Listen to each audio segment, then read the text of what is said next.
வணக்கம். என் பேர் யூடியூப் நண்பர்களே. நம்ம சேனலை சப்ஸ்கிரைப் பண்ணாத நண்பர்கள் சப்ஸ்கிரைப் பண்ணிக்கங்க. கூடவே பெல் ஐக்கனை கிளிக் பண்ணி வச்சுக்கோங்க. அப்போ தான் நம்ம போடக்கூடிய வீடியோ உடனுக்குடனே வந்து சேரும். நீங்கள் இன்னும் நம்ம டெலிகிராம் சேனலில் ஜாயின் பண்ணல அப்படின்னா மஸ்ட்டாக ஜாயின் பண்ணிக்கங்க. டிஸ்கிரிப்ஷன்லையும் ஃபஸ்ட்டு கமெண்ட்லையும் பின் பண்ணி வைக்கிறோம். வாங்க இன்றைக்கி வீடியோக்குள்ளே போகலாம். பிபிஎலோட 34வது மேட்ச்சு ஹோபர்ட் ஹரிக்கேன்ஸுக்கும் மெல்போர்ன் ரெனகட்ஸ்க்கு இடையில் நடக்க போகுது. அதுக்கான ப்ரெடிக்ஷன் தான் பார்க்க போகிறோம். ஃபஸ்ட்டு இந்த பிச் ரிப்போர்ட் எப்படியான ஸ்கோர்லாம் கொடுக்க வாய்ப்பு இருக்கும் அப்படிங்கிறத ஃபஸ்ட்டு பார்த்துக்கலாம். ஸோ இந்த வென்யூவில் இது வரைக்கும் 13 மேட்ச் நடந்திருக்குது. ஃபஸ்ட்டு பேட்டிங் செகண்ட் பேட்டிங் ரெண்டுக்குமே ஈக்குவலான வெற்றியை கொடுத்துருக்கு. ஆவரேஜ் ஸ்கோர் 161 அப்படிங்கிறது இருக்குது. நம்ம பிக்கிங் பேஸில் பார்க்கும்போதும் மேட்ச் எப்படி மூவ் ஆக சான்சஸ் இருக்கலாம் அப்படிங்கிறதையும் பார்த்துக்கலாம். ஆவரேஜாக இருக்குது அப்படிங்கிறது இந்த கிரவுண்டு படி ஸ்டேட்ஸாக இருக்குது. ஹையஸ்ட் ஸ்கோராக இது T20 ஸ்டேட்ஸ். ஸோ இது நான் கம்பேரிசன் பண்ணினேன் டொமஸ்டிக் மேட்ச்சுக்கும் T20 ஸ்டேட்ஸுக்கும் எப்படி இருக்குது அப்படின்னு. இந்த ஸ்டேட்ஸ் வந்து எக்ஸைட்டாக பொருந்துது. அதனால தான் இந்த தடவை நான் T20 ஸ்டேட்ஸ் எடுத்துக்கிறேன். இன்டர்நேஷ்னல் T20 ஸ்டேட்ஸ் வந்து கரெக்டாக இந்த மேட்ச்சுக்கு பொருந்தி வருது. ஸோ கடந்த சில மேட்ச் பார்த்ததுனால ஸோ அதை நம்ம எடுத்திருக்கோம். இந்த ப்ராசஸ் எல்லாம் பார்த்துக்குங்க. மீடியம் லெவலில் ஸ்கோர் இருக்கிறதுக்கு அதிகமான வாய்ப்பு இருக்குது. ஓகே, நம்ம இப்போ ட்ரீம் 11 லெவல்ஸு இதெல்லாமே இந்த மேட்ச்சு லெவல்ஸை பொறுத்த வரைக்கும் கொஞ்சம் சிம்பிளாக பார்த்துக்கிற மாதிரி இருக்குது. ஏன்னா ஸ்குவாடில் இருக்கிறவங்க மட்டும் அவைலபிள், ஸ்குவாடில் இல்லாதவங்க எல்லாருமே அன்அவைலபிள் அப்படிங்கிறத ட்ரீம் 11 கொடுத்துட்டாங்க. நீங்கள் ரொம்ப சிம்பிளாக யாரெல்லாம் லெவலில் இருக்காங்க அப்படிங்கிறத பார்த்துக்க முடியும். ஸோ அது இந்த இப்போ இருந்து நீ தொடரும்னு நினைக்கிறேன். தொடர்ந்தால் நல்லாயிருக்கும். ப்ரிடிக்ஷன் பண்ணுறக்கும் சரி, நீங்கள் டீமை மேக் பண்ணுறக்கும் சரி, கொஞ்சம் ஓரளவுக்கு அன்அவைலபிள் போட்டுட்டாங்க அப்படின்னா கொஞ்சம் ஈஸியாக இருக்கும். அன்அவைலபிள் கொடுக்குறது தான், பட் ஸ்குவாடில் எக்ஸ்ட்ராவாக பிளேயர்ஸ் இருக்கும், கன்ஃபியூஸ் ஆகும். பட் இந்த மேட்ச்சிலேருந்து நீங்கள் வேறு எங்கேயும் தேடாமல் இங்கேயே பார்த்துக்கலாங்கிற மாதிரி இருக்குது. இது தொடர்ந்தால் நல்லாயிருக்கும். ஓகே, இப்போ ஹோபர்ட் ஹரிக்கேன்ஸை பொறுத்த வரைக்கும் பென் மெக்டர்மட் மட்டும் அன்அவைலபிள். மற்றபடி ஸ்குவாடில் இந்த இருக்கக்கூடிய அன்அவைலபிள் இல்லாத எல்லா பிளேயருமே ஸ்குவாடில் இருக்காங்க. இங்கே 10 பேர் ஆல்ரெடி ப்ளே பண்ண மேட்ச்சில் இருந்த 10 பேர், கீழே பார்த்தீங்கன்னா 4 பேர், மொத்தமாக 14 பேர் தான் ஸ்குவாடு. 14 மெம்பர் ஸ்குவாடு தான் அனௌன்ஸ் பண்ணுறாங்க. ஸோ அது அப்படியே இருக்குது. இப்போது இந்த லெவல் எப்படி இருக்கும் அப்படின்னு பார்த்தா, ஹரிக்கன்ஸை பொறுத்த வரைக்கும் ஜே டோரான், கலிப் ஜுவல், எம்பீன், பேட்ரிக் டியூலி. ஸோ அந்த 4 பேரும் ஸ்குவாடில் இருக்காங்க. ஸோ இங்கே கலிப் ஜுவலுக்கான வாய்ப்பு அதிகம். நம்ம எக்ஸ்பெக்ட் பண்ணாத ஜே டோரன் ப்ளே பண்ணாலும் ஆச்சரியப்படுறதுல, பட் ஜுவலுக்கான வாய்ப்பு அதிகம். ஸோ மெக்டர்மெண்ட்டை ரீப்ளேஸ்மெண்ட் பண்ணிவிட்டு ஜுவல் உள்ளே வரலாம். ஜுவல் உள்ளே வர பட்சத்தில் வக்கீமோட இடத்துல பேட் பண்ண வாய்ப்பு இருக்குது. ஸோ ஒருவேளை வக்கீமை ரிலீவ் பண்ணிவிட்டு ஜே டோரான் அப்படி கூட உள்ளே வரலாம். ஸோ இந்த இடம் கொஞ்சம் கன்ஃபியூஸ் கொடுக்கும். பட் இதே லெவல் கூட ஜுவல் வந்தா அப்படிங்கிற மாதிரி தான் நம்ம ப்ரெடிக்ட் பண்ணியிருக்கோம். ஸோ அப்படியே இருக்கிறதுக்கான வாய்ப்பு அதிகம். அதே போல் ரெனகேட்ஸை பொறுத்த வரைக்கும் கேன் ரிச்சர்ட்சன் மட்டும் அன்அவைலபிள். ஸோ அதுக்கு ஓவராக ஒரு பவுலர் வருவாங்க. ஸோ அவ்வளோதான். அதில் இலியாட், க்ரோன், காலம் ஸ்டோ இந்த 3 பேர் இருக்காங்க. ஃபாஸ்ட் பவுலிங் ஆப்ஷன்ஸை விரும்பக்கூடியவங்க ரெனகேட்ஸ். ஸோ அப்படி பார்த்தோம் அப்படின்னா மேக்ஸிமம் சான்சஸ் ஆல்ரெடி ஸ்பின்னருக்கு டிக்சன், ஆடம் ஜாம்பா 2 பேருமே இருக்காங்க. ஸோ இலியாட் அல்லது க்ரோன் உள்ளே வர்றதுக்கான வாய்ப்பு இருக்கும். இலியாட் இந்த மேட்ச் தான் அனௌன்ஸ் பண்ணியிருக்கிறாங்க ஸ்குவாடில். ஸோ இலியாட் வர்றதுக்கான வாய்ப்பு கொஞ்சம் அதிகமாக இருக்குது. ஸோ அவ்வளோதான். இது ரொம்ப சிம்பிளாக இந்த இலியாட் வந்து டொமஸ்டிக் மேட்சஸ் பார்த்திங்கன்னா ஓரளவுக்கு அப்படிங்கிற மாதிரி வேரியேஷன் கொஞ்சம் கொடுக்கக்கூடிய பழகிவர் தான். ஸோ நம்ம எல்லீஸ் மாதிரியான ஒரு டைப் ஆஃப் பவுலர், உருவத்துக்கும் அவருக்கும் சம்மந்தம் இருக்காது, பட் பவுலிங் டைப் அந்த மாதிரி இருக்கும். ஸோ ஓகே, ரிச்சர்ட்சனோட பிளேஸை ரீப்ளேஸ்மெண்ட் பண்ணுறதுக்கான வாய்ப்பு அதிகமாக இருக்குது. ஸோ இதுதான் லெவலாக இருக்க அதிகப்படியான சான்ஸ் இருக்குது. ஸோ இப்போ இந்த இதில் ஒரு ஃபார்மேட் படி நம்ம சொல்லிடலாம். ஏன்னா நம்ம கொடுத்துட்ருக்க ப்ரிடிக்ஷனை ஒரு வரிசைப்படுத்தணும் அப்படின்ட்டு. ஸோ அது இனி வர வீடியோஸில் தொடரும். ஃபஸ்ட்டு ஒவ்வொரு வரிசையாக, ஸோ பேட்டர்ன் பேஸ், அடுத்து captain option base, so player picking base, credit பேஸில். ஸோ இந்த மாதிரி 4 வகையாக பிரித்து கொடுத்துக்கலாம். ஸோ அதை பார்க்கும்போது வீடியோ உங்களுக்கு கொஞ்சம் சிம்பிளாக புரிகிற மாதிரி இருக்கும். அது மாதிரி வடிவமைக்கலாம். ஸோ ஒரு பேஜ் மாதிரி உருவாக்கிட்டுருங்க. ஸோ அது மூலிமா நம்ம கொடுத்தோம்னா இன்னும் சிம்பிளாக இருக்க வாய்ப்பு இருக்கும். ஓகே, இங்கே ஆப்ஷன் வைஸு எப்படியெல்லாம் இருக்கும் அப்படிங்கிறத பார்த்துக்கலாம். ஓகே, இப்போ ஃபஸ்ட்டு பேட்டர்ன் வைஸ் அப்படிங்கிறத பார்த்துக்கலாம். இந்த பேட்டர்ன் வைஸ் வந்து லாஸ்ட் மேட்ச் நம்ம சொன்னது பேட்டிங் பேஸில் இருந்தால் பேட்டிங்கில் 3 பேருக்கு குறையாமல் வர்றதுக்கு வாய்ப்பு இருக்குன்னு சொல்லியிருந்தோம். மேட்ச் வந்து பவுலிங் பேஸில் மூவ் ஆகிருக்கு. பவுலிங் பேஸில் மூவ் ஆனதால் திரும்பவும் பவுலர்ஸில் தான் அதிகமாக வந்தாங்க. மேக்ஸிமம் நம்மளும் அப்படி தான் யூஸ் பண்ணியிருந்தோம் டீம் கொடுக்கையில். ஸோ வார்னரை மிஸ் பண்ணி நிறைய டீமில் வார்னர் எடுக்கவே இல்லை. ஸோ எடுக்காமல் தான் போட்டிருந்தோம். ஸோ அது ஓரளவுக்கு கிளிக் ஆச்சு. பஸ் 1-2 பவுலர்ஸ் மிஸ்ஸிங்னால இந்த மேட்ச் சரியாக போகலை. ஆல்மோஸ்ட் நியர் போயிட்டு கொஞ்சம் பேக் அடிச்சிருச்சு அப்படின்னு சொல்லலாம் குரூப் டீமில். என்னுடைய பர்சனல் டீமும் அதுதான் நடந்துச்சு. கேப்டன் வீசியில் ஸ்லைடாக மிஸ் ஆகிருந்தது. ஸோ நம்ம கொண்டாஸ் கேப்டனாக யூஸ் பண்ணியிருந்தோம். அதே மாதிரி டீம் எக்கன்ட்ரூ அந்த ஆப்ஷனில் எடுத்திருந்தோம். ஸோ இதெல்லாமே இருந்துச்சு. க்ரீனையும் அந்த ஆப்ஷனில் நம்ம விசிங்கிற ரேஞ்சுக்கு யூஸ் பண்ணியிருந்தோம். ஸோ இப்படி மிஸ் ஆகிருந்தது சின்னதாக.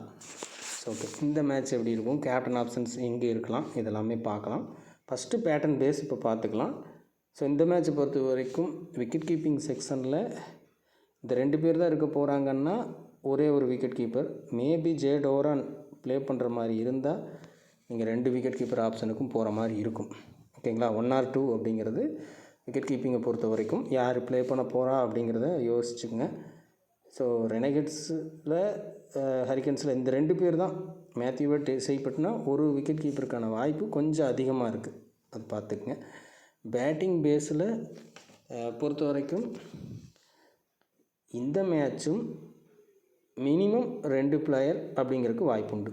ஓகேங்களா, so minimum 2 player, maximum 3 player வரைக்கும் வரலாம். ஸோ இது வந்து ஜுவல் இருக்கிற மாதிரி எடுத்துருக்குறோம்.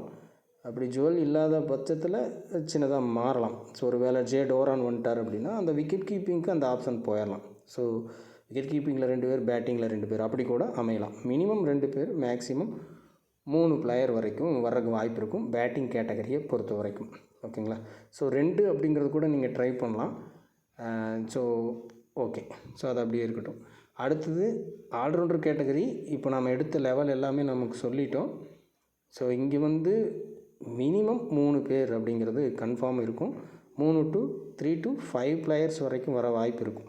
ஓகேங்களா, இது ஏன் இந்த பேட்டர்னை இங்கே ஆல்ரவுண்டரில் கொஞ்சம் இந்த மேட்ச் அதிகமாக சொல்கிறோம் அப்படிங்கிறது உங்களுக்கு டாப் 4 பிக்கெல்லாம் பார்க்கும்போது புரியும். ஸோ அடுத்து சொல்கிறேன், ஏன்னா ஒன்று கம்பைன் ஆகும். ஃபஸ்ட்டு ஸ்டார்டிங் 3 ஆல்ரவுண்டரை பொறுத்த வரைக்கும் ஸோ மேக்ஸிமம் 5 அப்படிங்கிற ரேஞ்சுக்கு கன்ஃபார்ம் வர வாய்ப்பு இருக்கும். எவ்வளோ பேர் வந்து இங்கே ப்ளே பண்ண போகிறாங்க நாளைக்கு அப்படின்னா 6 பிளேயர் வரைக்கும் ப்ளே பண்ண போகிறாங்க. சிலியாட் இருக்கிற மாதிரி தான் நம்ம எடுத்திருக்கோம். ஓகேங்களா, ஸோ இந்த 6 பிளேயரில் மினிமமாக 3, மேக்ஸிமம் 5 பிளேயர் அப்படிங்கிற மாதிரி வாய்ப்பு இருக்கலாம். ஓகே, அடுத்து பவுலிங்கை பொறுத்த வரைக்கும் இந்த மேட்ச் எப்படி இருக்கும் அப்படின்னு பார்த்தீங்கன்னா ஒரு மினிமம் 2 பிளேயர்ஸ் அப்படிங்கிறதோட கூட நிற்கலாம், ஒரு சின்ன வாய்ப்பு. பட் மேக்ஸிமம் அப்படின்னு கணக்கு எடுத்துகிட்டிங்கன்னா 4 பிளேயர், 5 பிளேயர் வரைக்கும் வாய்ப்பு இருக்கும். ஓகேங்களா, இதை வச்சு எப்படி பேட்டர்ன் நீங்கள் செலக்ட் பண்ணலாம் அப்படிங்கிறத ஒரு இடத்துல மினிமம் எடுத்திங்கன்னா மினிமம் பிளேயர்ஸ் தான் அப்படிங்கிற மாதிரி எடுத்திங்கன்னா இன்னொரு இடத்துல மேக்ஸிமம் பிளேயர்ஸ் அப்படிங்கிறத ஃபில் பண்ணுங்கள். ஸோ அந்த மாதிரி ஃபில் பண்ண பார்த்தீங்கன்னா இப்போ விக்கெட் கீப்பிங்கில் ஒரு பிளேயர், ஸோ பேட்டிங்கில் ஒரு 2 பிளேயர் எடுக்கிறீங்கன்னா 3 பிளேயர் ஆச்சு, மிச்சம் 7 பிளேயர் இருக்காங்க. அப்போது 5-2 அப்படின்னும் எடுத்துக்கலாம். ஸோ அதுபோல் 3-4 அப்படின்னு எடுத்துக்கலாம். ஸோ இந்த மாதிரி கன்வெர்ட் பண்ணுங்கள். ஸோ அப்படி கன்வெர்ட் பண்ணும்போது உங்களுக்கு பேட்டர்ன் ஒரு 3-4 பேட்டர்னுக்குள்ளே உட்காரும். ஓகேங்களா, இது பேட்டர்ன் செலெக்ஷன். இது புரிஞ்சிருக்கும். சின்னதாக பயிற்சி பண்ணிங்க அப்படின்னா அதை எப்படி பிரிச்சுக்கிறது நம்பர்ஸ்லேயே பயிற்சி பண்ணுங்கள், புரிஞ்சிடும். ஓகே, இது பேட்டர்ன் சாய்ஸ். இப்போ அடுத்தது டாப் 4 பிக் அப்படிங்கிறத வச்சு மேட்ச் எப்படி மூவ் ஆக வாய்ப்பு இருக்கும் அப்படின்னா இப்போ இருக்கிற டாப் 4 பிக்கை பொறுத்த வரைக்கும் இந்த மேட்ச் ஆல்ரவுண்டிங் பர்ஃபார்மன்ஸ் அப்படிங்கிற மாதிரி இருக்கும். அப்போ ஆல்ரவுண்டர்னால் விக்கெட் ப்ளஸ் ரன் அப்படிங்கிற மாதிரி. இப்போ நம்ம பிச் ரிப்போர்ட்டை பார்த்தோம், அதுவும் என்ன கொடுத்துருந்ததுன்னா ஒரு ஆவரேஜ் ஸ்கோர் 160 அப்படிங்கிற மாதிரி கொடுத்துருந்தது. விக்கெட் லாஸ் ஃபார் இன்னிங்ஸ் 6 நியரில் இருக்குது. 5 to 6 அப்படிங்கிறது ஒரு இன்னிங்ஸுக்கு 5-6 விக்கெட் அப்படிங்கும்போது இந்த மேட்சோட இன்றைக்கி ஃப்ளோவில் இருக்கக்கூடிய டாப் 4 பிக்கும் அதே மாதிரியான ஒரு அமைப்பை தான் கொடுக்குது. 3rd pick allrounder, 4th pick wicket keeper அப்படிங்கிறது. ஸோ 3rd பிக் ஆல்ரவுண்டர் இருக்கும்போது மேக்ஸிமம் விக்கெட் ப்ளஸ் ரன் அப்படிங்கிற மாதிரியான ஒரு அமைப்பு மேக்ஸிமம் நடக்குது. ஸோ அப்போ அதை எடுத்துக்கலாம். அப்போ மேட்ச் வந்து விக்கெட் ப்ளஸ் ரன் 2 பக்கம் மாறும். ஸோ அப்படிங்கிற மாதிரி யோசிச்சுங்க. ஓகே, இப்போது கேப்டன் ஆப்ஷன் 3வது மேட்ச் ஃப்ளோ சொல்லியாச்சு, விக்கெட் ப்ளஸ் ரன் வர்றதுக்கான வாய்ப்பு இருக்கும். இப்போ அடுத்தது captain option, top captain, top VC, allrounder, bowler அப்படின்ட்டு வில் சுதர்லாந்து கேப்டனாகவும், டி ரோஜர்ஸ் விசி. ஸோ இந்த மாதிரி அமைப்பில் தான் இருக்குது. ஓகே, இப்போ கேப்டன் ஆப்ஷன் இப்படி இருக்கும்போது எங்கே நடக்கலாம்? 3வது ப்ளஸ் விக்கெட் ப்ளஸ் ரன் அப்படிங்கிறது match flow top captain, top VC, allrounder, bowler. So இந்த அமைப்பில் இருக்கும்போது திரும்பவும் இந்த 2 சாய்ஸு தான் ஆல்ரவுண்டர் பவுலர்ஸில் கேப்டன் வர்றதுக்கான வாய்ப்பு கொஞ்சம் அதிகம். ஓகேங்க, ஆல்ரவுண்டர் பவுலர்ஸில் கேப்டன் வர்ற மாதிரியான வாய்ப்பு இருக்கும். ஸோ இந்த லெவல் தொடரும்போது இப்போ இதில் எந்தெந்த பிளேயர்ஸுக்கெல்லாம் கேப்டன் ஆப்ஷன் இருக்குது அப்படிங்கிறத பார்த்துக்கலாம். இப்போ சுதர்லாந்து நம்ம காட்டுறோம் டாப் கேப்டன். மேக்ஸிமம் நான் கேப்டனாக யூஸ் பண்ண மாட்டேன். 42% கேப்டன் பர்சன்டேஜ் இருக்குது. பட் கேப்டன் ஆப்ஷனுக்கு ஒரு உரித்தான பிளேயராக தான் இருக்கார். ஸோ நீங்கள் மினி ஜிஎல்லாம் ப்ளே பண்ணுறவங்க பாயிண்ட் இருக்க வாய்ப்பு இருக்குது. ஸோ நீங்கள் அதை ட்ரை பண்ணி பார்த்துக்கலாம் கேப்டனாக. ஓகேங்களா, ஒரு செகண்ட் பாயிண்ட், தேர்ட் பாயிண்ட் அந்த ரேஞ்சில் கூட இருக்கலாம். பிசி அல்லது தேர்ட், ஃபோர்த் பாயிண்ட் அந்த ரேஞ்சில் வர வாய்ப்பு இருக்கலாம். பேசிக்காக பார்க்கும்போது கரெக்டாக இருக்கும். பேசிக்காக பார்க்கும்போது கேப்டன் ஆப்ஷனுக்கு உரித்தான பிளேயர்ஸ் அப்படின்னு பார்க்கும்போது சுதர்லாந்து, எஃப்ஓ நைல். இந்த சைடு எடுத்துட்டோம் அப்படின்னா என் சௌத்ரி. ஸோ இந்த இடத்துல கிறிஸ் ஜார்டன் ஒரு கேப்டன் ஆப்ஷனில் இருக்கார். பட் என்னுடைய இந்த மேட்சை பொறுத்த வரைக்கும் நான் அவரை ரெக்கமெண்ட் எடுக்கலை. ஸோ அதனால் நான் என் சௌத்ரி. ஸோ இங்கே என் சௌத்ரி எடுத்துருக்கோம். இங்கே பொறுத்த வரைக்கும் நாதன் எல்லிஸ் இதெல்லாமே இந்த லெவல் இருக்கணும். ஸோ அப்போ தான் இது ஒர்க் ஆகும். அதையும் நான் சொல்லிடுறேன். மெரிடித். ஓகேங்களா, ஸோ இந்த பிளேயர்களுக்கு கேப்டன் வாய்ப்பு கொஞ்சம் அதிகம். இதில் டி ரோஜர்ஸையும் நீங்கள் சேர்த்துக்கலாம். ஸோ டி ரோஜர்ஸும் கேப்டன் வாய்ப்பில் இருக்கக்கூடிய பிளேயர்ஸ். ஸோ இந்த ஒரு 6 பிளேயர் மோஸ்ட்லி கேப்டன் சாய்ஸுக்கு ப்ரிப்பரபுளாக இருக்கக்கூடிய பிளேயர்ஸ் இந்த மேட்சை பொறுத்த வரைக்கும். மிடில் ஸ்கோர் வரும். மிடில் ஆர்டர் பேட்டரில் சுதர்லாந்து. ஸோ அதே போல் என் சௌத்ரியும் அதுதான். பவுலிங் பேஸில் யோசித்தோம்னா இந்த 4 பிளேயர்ஸ். ஓகேங்களா, 2 டீம்லேயும் 2 players. So maximum captain choice இருக்கக்கூடிய பிளேயர்ஸ் என்னோடய ப்ரெடிக்ஷன் படி. ஓகே, இப்போ இதில் ஒரு வேளை டிஃப்ரென்ஸியலாக இந்த மேட்ச் மிடில் மூவ் ஆனால் கூட ஒரு இண்டிவிஜுவல் பர்ஃபார்மன்ஸ் அந்த மாதிரி நடக்குது. விக்கெட் கீப்பிங்லேயோ பேட்டிங்லேயோ கேப்டன் வர வாய்ப்பு இருக்குமா? ஸோ அந்த இடத்துல யோசித்தோம் அப்படின்னா இங்கே இருக்கக்கூடிய வாய்ப்பு அப்படின்னு பார்க்கும்போது ரொம்ப ரிஸ்கியாக இருக்குது. பேட்டிங் செக்ஷனை பொறுத்த வரைக்கும் இந்த சி வக்யூம்.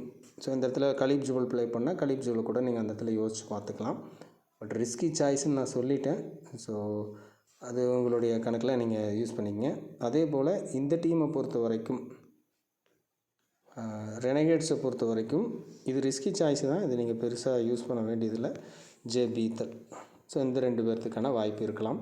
பட் மோஸ்ட்லி இப்படி மூவ் ஆகுமா அப்படிங்கிறது கேள்விக்குறி தான். ஸோ அதனால் ஈஸியாக இருக்கக்கூடிய இடத்த யூஸ் பண்ணிக்கங்க. இப்போ கேப்டன் ஆப்ஷன் பார்த்துட்டோம். ஃபஸ்ட்டு பேட்டன் ஆப்ஷன் பார்த்துட்டோம். அதுக்கப்புறம் மேட்ச் ஃப்ளோ. இப்போ கேப்டன் ஆப்ஷன் 3 பார்த்தாச்சு. 4வதாக இந்த மேட்ச்சுக்கு ரொம்ப ஹிட்டானாக வரக்கூடிய பிளேயர்ஸ் யாராவது வாய்ப்பு இருக்குமா அப்படின்னா இதுதான் லெவல்ஸ் எப்படி இருக்க போகுது அப்படிங்கிற விஷயம் மாற்றத்தை கொடுக்கலாம். ஸோ மேத்யூ வேடு இந்த மேட்ச் ஒரு ஹிட்டன் பிளேயர். இதே லெவல் தொடரும்போது வாய்ப்பு உண்டு. ஓகேங்களா, அதுவும் சேசிங்கில் வர போகிறாங்க அப்படிங்கிற மாதிரி இருந்தால் இந்த பிளேயர் உங்களுக்கு முக்கியமாக இருக்கும். மேக்ஸிமம் மிடில் ஆர்டரில் இருக்கக்கூடிய பிளேயர்ஸை நீங்கள் ஃபோக்கஸ் பண்ணுறது இந்த மேட்ச்சுக்கு ஓரளவுக்கு ஓகேவாக இருக்கும்.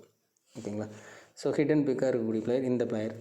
இதுக்கப்புறம் இதையும் தாண்டி வேறு எதனாவது பிளேயர்ஸ் இருக்காங்கன்னா பீட்டர் ஹோட்ஷாக்லு ஒரு ஹிட்டன் பிக்காக இருக்க வாய்ப்பு இருக்குது இந்த மேட்சை பொறுத்த வரைக்கும். ஸோ இந்த டீமில் இந்த 2 பிளேயர் ஹிட்டன் பிக்காக இருக்க சான்சஸ் ரொம்ப அதிகம். அதே போல் எஸ் இலியாட் இந்த டீம் பொறுத்த எஸ் இலியாட். ஸோ இதுக்கப்புறம் இன்னொரு பிளேயர் அப்படின்னு பார்க்கும்போது நம்ம சொன்ன மாதிரி தான் ரொம்ப ரிஸ்கியாக இந்த இடம். பட் இந்த டீமுக்கான வாய்ப்பு அப்படின்னு சொல்லி யோசிச்சிங்க அப்படின்னா இந்த பிளேயர்ஸ் எடுக்கலாம். இல்லை எம் ஹாரிஸ். ஸோ குறிப்பிட்டு சொல்லணுன்னா இந்த 2 பிளேயரில் ஒரு பிளேயரை பேட்டிங்கில் ட்ரை பண்ணுறது ரிஸ்கி தான். பட் ஒரு சின்ன வாய்ப்பு இருக்குது, ட்ரை பண்ணி பாருங்கள். அது எம் ஹாரிஸ் அல்லது சி வக்கீம் அப்படிங்கிற பிளேயர்ஸில். ஸோ இந்த பிளேயர்ஸ் தான் ஹிட்டன் பிக்காக இருக்கக்கூடிய பிளேயர்ஸ்.